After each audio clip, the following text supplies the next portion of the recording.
Hey, good morning, everybody, and welcome back to the EQN Sports Desk, all driven by Holiday Auto Group. I am Dru Stewart, and this is continuing coverage of the Cal Power Celebration of Champions, the Tres Osos Derby, the world's greatest horseman. What else we got, Tucker? We got all kinds of stuff going on. Your agent's calling you.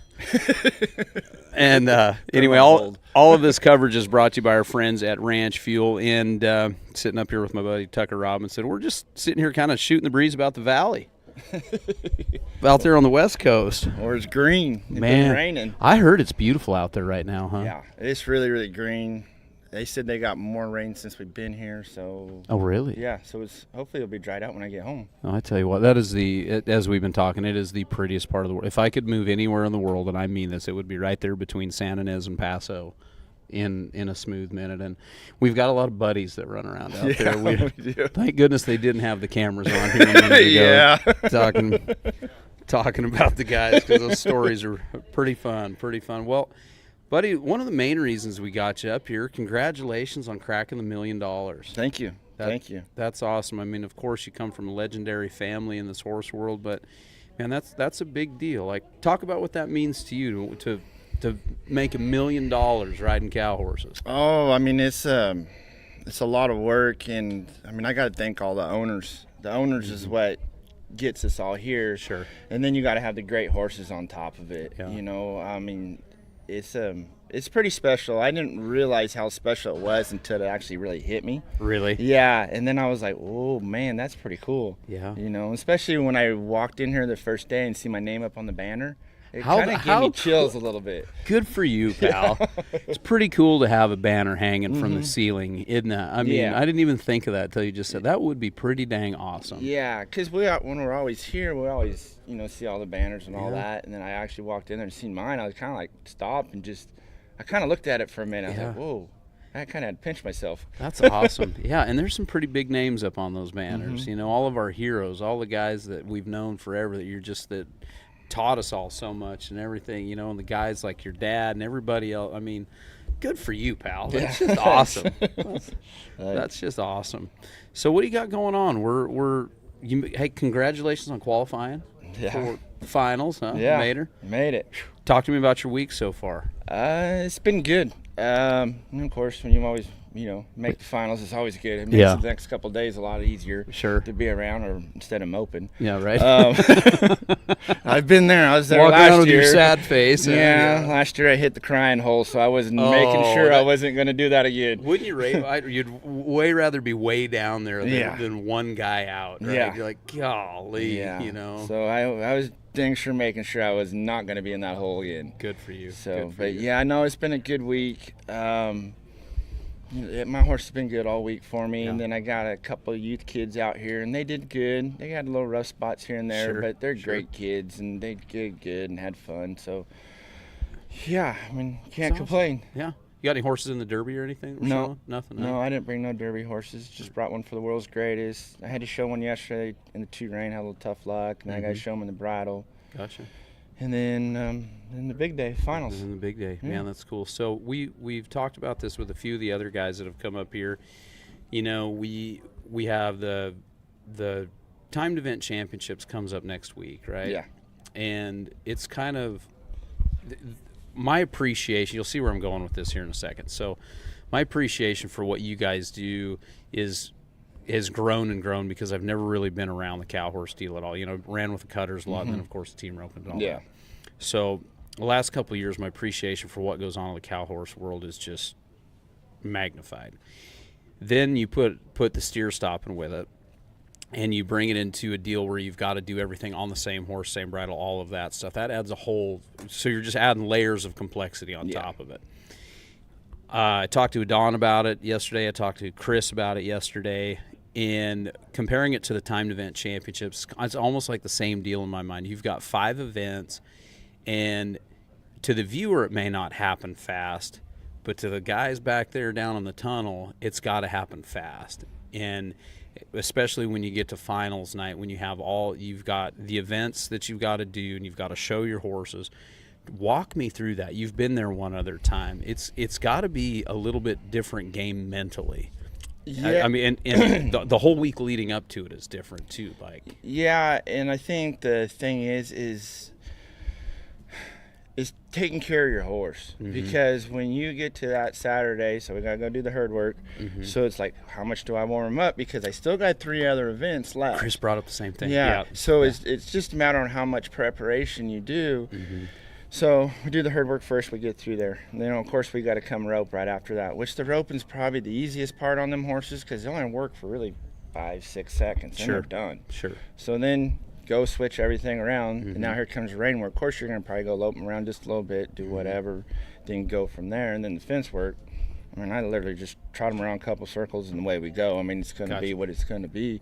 But I think it's just more of just trusting your training, trusting your horse, and like the hard part's already done. You already made it. And now it's like, go have fun, go enjoy it. You know, there's really nothing else left to do. It's just drop the hammer and walk on. Walk on, give it your best shot. You know. One thing that Chris brought up last night when we were chatting is what you just hit on, is a guy can almost get in your own way a little bit, wanting to work that horse. You're good. There's no reason to try to get that extra dry work in or whatever at that point, right? Like, and gas him. You're gonna gas him, because here's the hard part too was today Tuesday. We don't show till Saturday, so there's we ice the kicker for a long time. There's a lot of time in between. So it's kind of like, you might just go work on these little tiny things maybe you didn't like throughout the prelims or something, but you don't dwell on it too much, and just try to make sure you have enough horse when Saturday rolls around. Let's not go change anything. Just rely on what got you here, type of deal, huh? Hey, you made it here. There's something you did right, so you better just stick with it.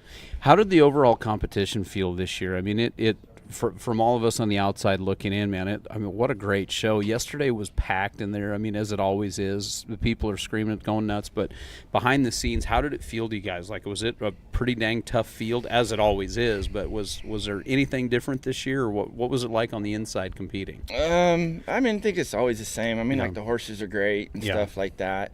The roping, I mean, I rope all the time, so it doesn't bother me that much. I know some Is it kind of the equalizer? In this particular event, it is, isn't it? So the very first time I ever come to the World's Greatest, and my dad was showing too, and so of course first time I'm nervous, and he tells me, he says, "Hey, just keep showing." He says, "When it gets to the roping, everything will change." And I'm like, whatever, you don't know.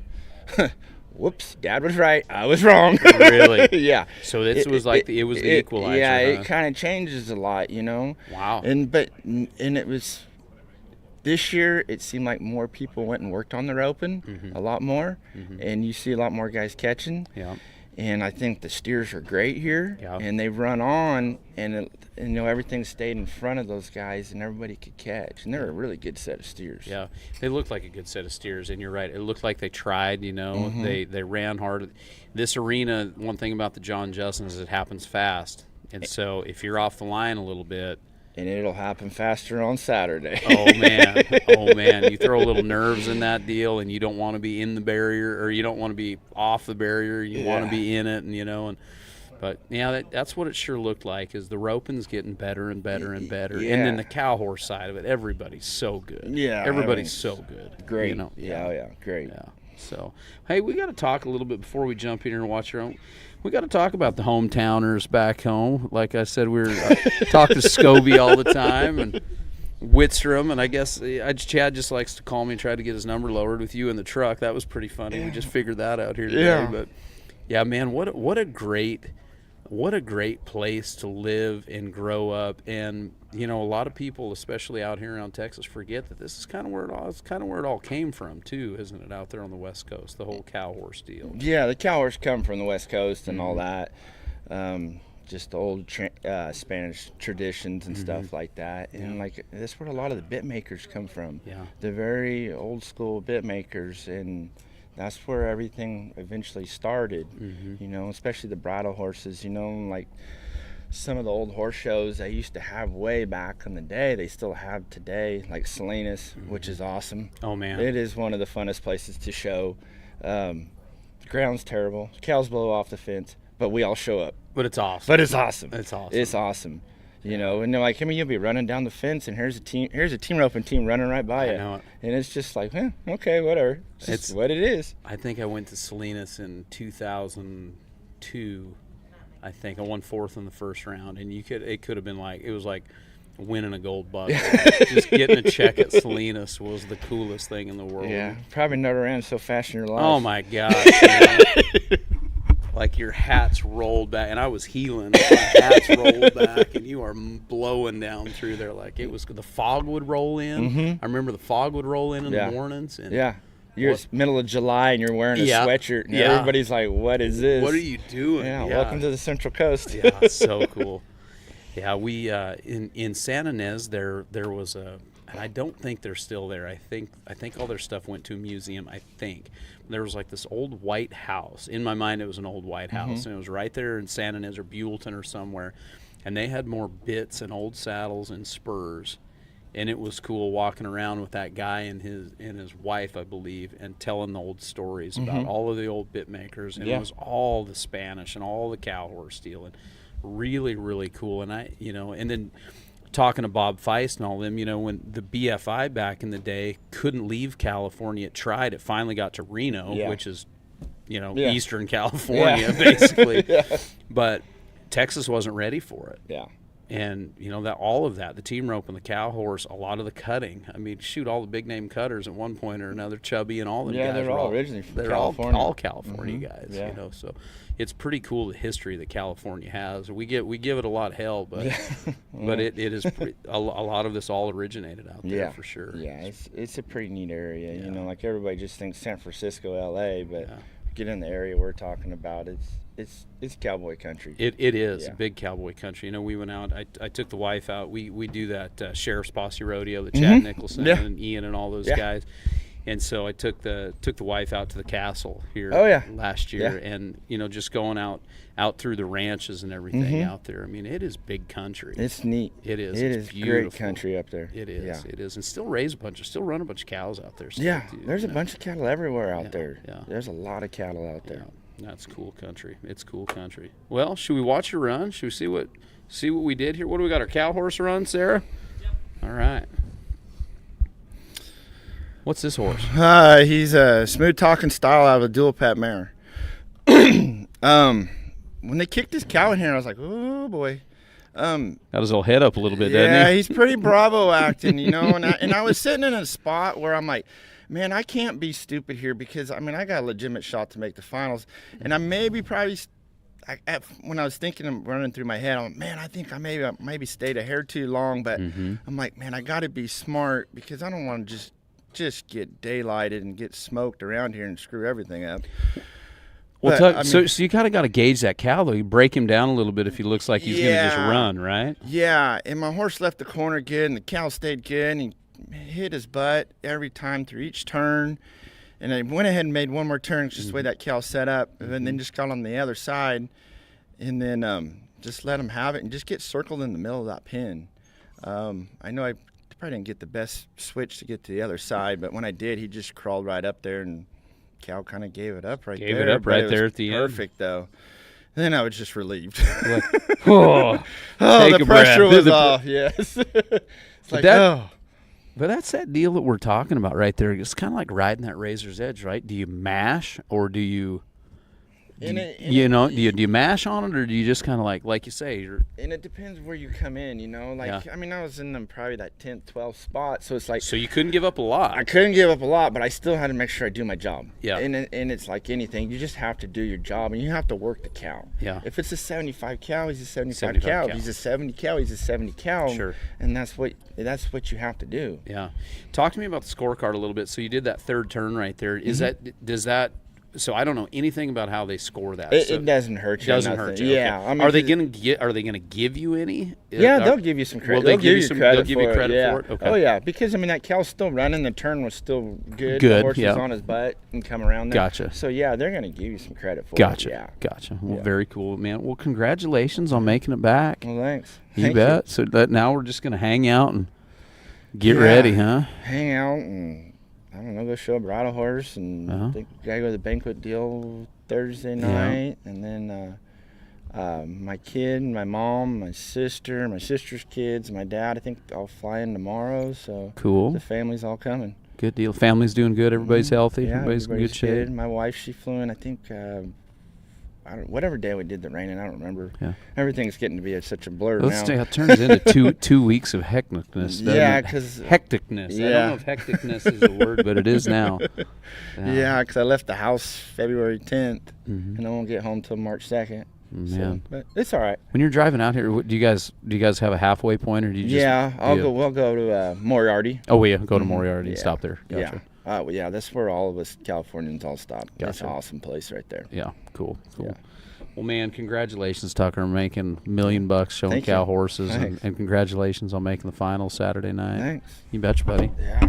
Sorry you got to hang out with Tannehill and all those guys all the time. They're good. I mean, that's a tough bunch. They're good. I mostly get Wickstrom and Dugan, Pat Boyle, because we all live right. Oh man, within a mile of all each other. I wish last year there was one night where it was Pat, Dugan, Scobie, Tannehill. I can't remember Crocker. It was like the group of guys right there, and it was literally rewrite stories at one after another, and it was so much fun. Like Scobie and I were talking about, like it's cool just to have that good bunch of dudes that all rodeo and rope, and then they're all right there. Yeah, you know, and all right there. Man, what about the talent of those guys? Like it's unreal. Some ropers, man. Yeah. I mean, then Clayton Grant, he's cracking back out. Man, he's got a good heel horse now. He was sitting there with us. He was sitting there with us. Yeah, I mean that's just the level of talent, especially in the team roping deal, just from right there and 100 miles. Yeah, and people don't even realize it. Like you look around, it's like holy cow. Yeah, these like guys legit. Like these guys could roll. Absolutely. I love seeing Pat Boyle in that Salinas buck. Like that. It's a cool deal. Yeah. So jealous of that guy. Godly. Well, brother, thanks so much for coming up and hanging out with me, Tucker. Thank you guys. Appreciate it. Absolutely. Well, everybody, we've got more and more action as we creep closer and closer to Saturday night for our finals of the World's Greatest Horseman. But make sure you stick around and check out all of the social media channels for NRCHA and, of course, here at EQN Sports. All of this action is driven by Holiday Auto Group, with continuing coverage brought to you by our friends at Ranch Fuel. On behalf of Tucker, I'm Dru Stew. We'll talk to you in a little bit.